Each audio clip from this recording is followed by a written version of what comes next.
আমি তো জেল খাটা লোক, আমি তো 4-5টা মামলার আসামি। কি অপরাধ ছিল আমার?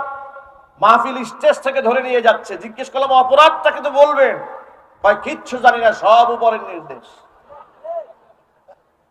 পরের দিন আদালতে উঠানো হলো, মামলার ফাইলের মধ্যে লেখা আছে আমার পকেটে নাকি 16টা ককটেল পাইছে। এই হচ্ছে ওদের শাসন ব্যবস্থা, এই হচ্ছে ওদের শাসন ব্যবস্থা। একটা মাত্র এক্সাম্পল দিলাম আপনাদের সামনে।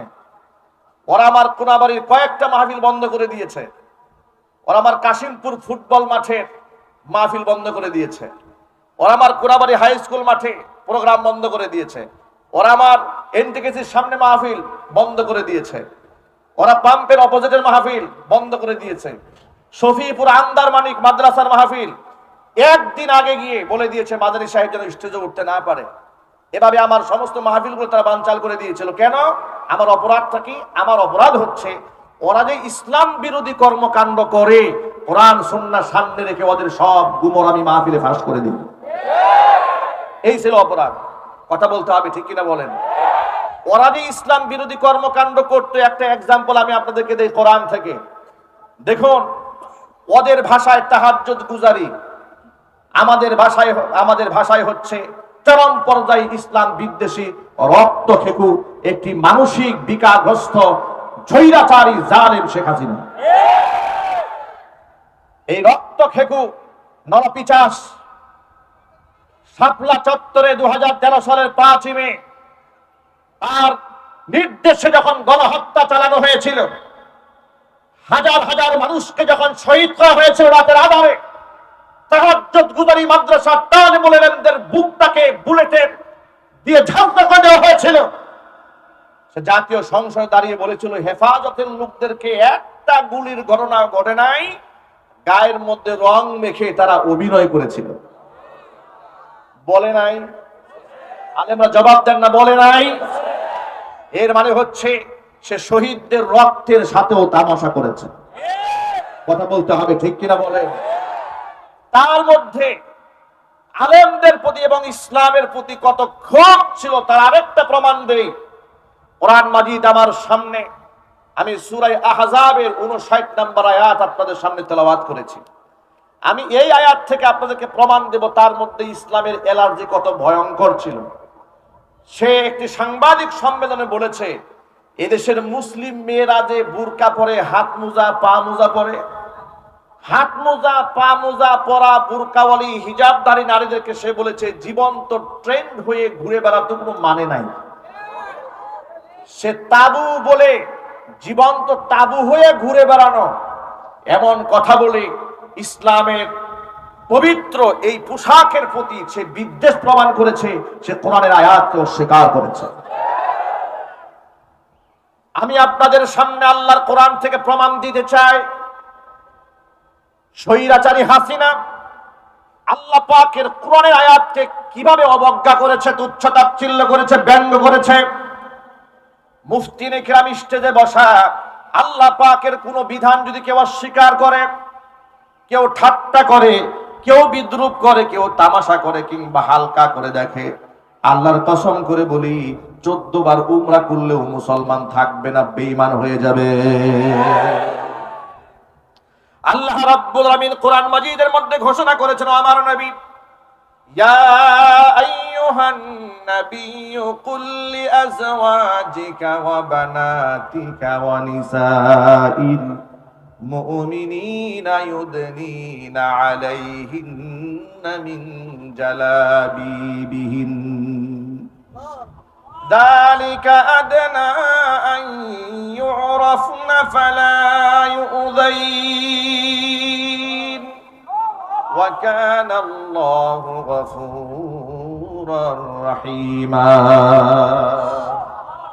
ও নবীজি, কুল্লি আজওয়াজিকা, আপনি আপনার স্ত্রীদেরকে বলুন, ওয়া বানাতিকা, আপনার কন্যাদেরকে বলুন, ওয়া নিসাইল মুমিনিনা, মুমিনা নারীদেরকে বলেন, ইউদনিনা আলাইহিন্না মিন জালাবিবিহিন্না, প্রয়োজনে যখন তারা ঘরের বাহিরে যাবে তারা যেন জিলবাব দিয়ে তাদের দেহটা আবৃত করে নেয়। জিলবাবের এক বচন জালাবিবুন বহু বচন। জিলবাব মানে হচ্ছে এমন একটা খিমার, এমন একটা চাদর, এমন একটা ওড়না, যে ওড়না এত বড় একটা কাপড় মাথার উপর দিলে গোটা দেহটা আবৃত হয়ে যায়। আমরা আমাদের ভাষায় যেটাকে বুরকা বলি, নেকাব বলি, আল্লাহ পাক নিজে আবার ঘোষণা দিচ্ছেন। কেন এই কথা বললাম শোনো। যালিকা আদনা আন ইউরাফনা ফালা ইউদাইন, যাতে করে এরা স্বাধীনা মুসলিম রমণী অমুসলিমদের থেকে এই মুসলিম রমণীরা যেন আলাদা হয়ে যায়, আলাদা ভাবে তাদের চেনা যায়। এটা হচ্ছে তাদের একটা আইডেন্টিটি। জোরে বলুন সুবহানাল্লাহ। অর্থাৎ বুরকা পরা নারীদেরকে দেখলেই যেন এটা আইডেন্টিফাই করা যায় যে এটা একটা মুসলিম রমণী। এক বাক্যে জবাব দিয়ে বলেন, বুরকা পরা কোন নারীকে দেখলে কি খ্রিস্টান মনে হয়? একটু জোরে বলতে হবে। হিন্দু মনে হয়, বৌদ্ধ মনে হয়। বুরকার দেশাটা দেখলেই মনে হয় এটা উম্মতে মুসলমানের শ্রেষ্ঠ একজন উত্তরাধিকারী। কথা বলতে হবে, ঠিক কিনা? আমার প্রিয় যুবক ভাইরা, আল্লাহ রাব্বুল আলামিন আবার ফজিলতের কথা বলছেন। এক নাম্বার ফজিলত হচ্ছে দাসীদের থেকে, অমুসলিম নারীদের থেকে এই নারীদের একটা আইডেন্টিফিকেশন এর দ্বারা চালু হয়ে যাবে। স্বতন্ত্রভাবে মুসলিম নারীদেরকে চেনা যাবে, এটা এক নাম্বার ফজিলত। দুই নাম্বার হচ্ছে যালিকা আদনা আন ইউরাফনা ফালা ইউযাইন, এরপরে তাদেরকে উত্তক্ত করা হবে না, ওদেরকে ডিস্টার্ব দেওয়া হবে না, ওদেরকে ইফটিজিং করা হবে না। সুবহানাল্লাহ, আল্লাহু আকবার বলে। এরা ইফতিজিং এর সম্মুখীন হবে না যদি এই ফর্মুলা সে গ্রহণ করে নেয়। এরপর আল্লাহ পাক বলেন, যালিকা আদনা আন ইউরাফনা ফালা ইউযাইন ওয়া কানা আল্লাহু গফুরার রহিমা, আমি আল্লাহ তাআলা ক্ষমাশীল, অতীব দয়ালু। এর মানে এই বয়ান শোনার আগ পর্যন্ত যে সমস্ত আমার মা বোনেরা বুরকা পরে নাই, নিজেকে আবৃত রাখে নাই, নারী উন্নয়নের নামে, নারী স্বাধীনতার নামে, নারী ক্ষমতায়নের নামে এই সমস্ত জাহেলার মূর্খরা, কাফের বেঈমানদের দালালেরা আমার মা বোনদেরকে ধর্ষিতা বানিয়েছে, লাঞ্ছিতা করেছে, অপমানিত করেছে, সম্মান দিতে পারে নাই। কথা বলতে হবে, ঠিক কিনা বলেন? আশ্চর্যের ব্যাপার দেখেন, যে নিকাবের কথা, বুরকার কথা, হিজাবের কথা হুকুম করলেন স্বয়ং আল্লাহ রাব্বুল আলামিন।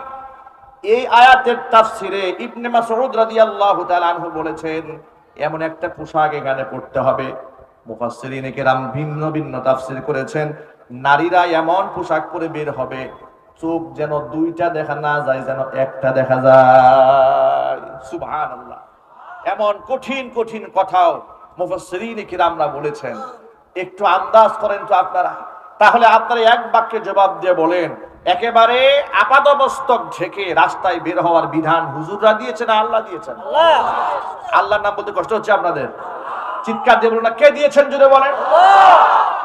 এবার হিজাব এবং পর্দার আয়াত নাজিল হওয়ার পরে সর্বপ্রথম প্র্যাকটিস আল্লাহর নবী তার পরিবারের মধ্যে কিভাবে করেছেন লক্ষ্য করেন।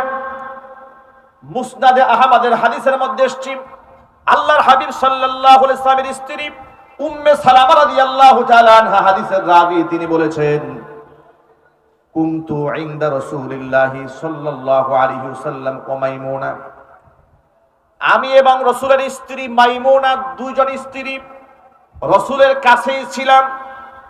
ঠিক এই মুহূর্তে আল্লাহ নবী সাল্লাল্লাহু আলাইহি ওয়াসাল্লামের অন্ধ সাহাবী আব্দুল্লাহ ইবনে উম্মে মাকতুম রাদিয়াল্লাহু তাআলা আনহু আমাদের সামনে এলেন। ফাদাখালা আলাইহি, হুজুরের সামনে এসে হাজির হয়ে গেলেন। আর এই ঘটনা ঘটেছে পর্দার আয়াত নাজিল হওয়ার পরে। ওয়াযালিকা বা'দা আন আমারনা বিল হিজাব, পর্দার আয়াত নাজিল হওয়ার পরে এমন ঘটনা যখন ঘটলো যে আমরা রাসূলের পাশেই ছিলাম, এমন সময় অন্ধ সাহাবী এসেছে। নবীজি আমাদেরকে ডাক দিয়ে বললেন, ইহতাজিবা মিনহু, ও উম্মে সালামা, ও মাইমুনা, তোমরা এই অন্ধ সাহাবী থেকে পর্দার আড়ালে চলে যাও। সুবহানাল্লাহ বলুন। দৃষ্টিহীন সাহাবী তিনি এসেছেন, আর আল্লাহ রাসূল বললেন, ইহতাজিবা মিনহু, উম্মে সালামা ও মাইমুনা, দুজনেই তোমরা এই অন্ধ সাহাবী থেকে পর্দার আড়ালে চলে যাও। এই কথা বলার পরে উম্মে সালামা রাদিয়াল্লাহু তাআলা আনহা বলছেন, ইয়া রাসূলুল্লাহ, আলাইসা হুয়া আ'মা লা ইউবসিরুনা ওয়া লা ইয়ারিফুনা, তিনি কি অন্ধ নন? তিনি তো আমাদেরকে দেখবেন না, তিনি তো আমাদেরকে চিনতেও পারবেন না। নবীজি সাল্লাল্লাহু আলাইহি ওয়াসাল্লাম বললেন, সে তো অন্ধ, এটা তো বুঝতে পারলাম। আফা আমিয়া ওয়ানি আনতুমা আলাস্তুমা তুবসিরানি, সে অন্ধ বুঝতে পারলাম, তোমরা দুজনে তো অন্ধ নও, তোমরা তো পরপুরুষকে দেখতে পাবে। আল্লাহু আকবার কি বাড়ি গিয়ে বলবেন? ভাবা যায় পর্দার ব্যাপারে আল্লাহ রাসূল কি পরিমাণ তার পরিবারে কঠোরতা আরোপ করেছেন। অন্ধ সাহাবী, যে সাহাবী রাসূলকেও দেখতে পাচ্ছেন না, বিবিদেরকেও দেখতে পাচ্ছেন না। হুজুর বললেন ইহতাজিবা মিনহু, স্ত্রীরা বললেন কেন আমরা পর্দার আড়ালে যাব, সে তো আমাদেরকে দেখবেই না। রাসূল বললেন আফা আমিয়া ওয়ানি আনতুমা, তোমরা কি অন্ধ নাকি? লা তুবসিরানি, তোমরা দেখতে পাবে না তাকে? আল্লাহু আকবার বলেন।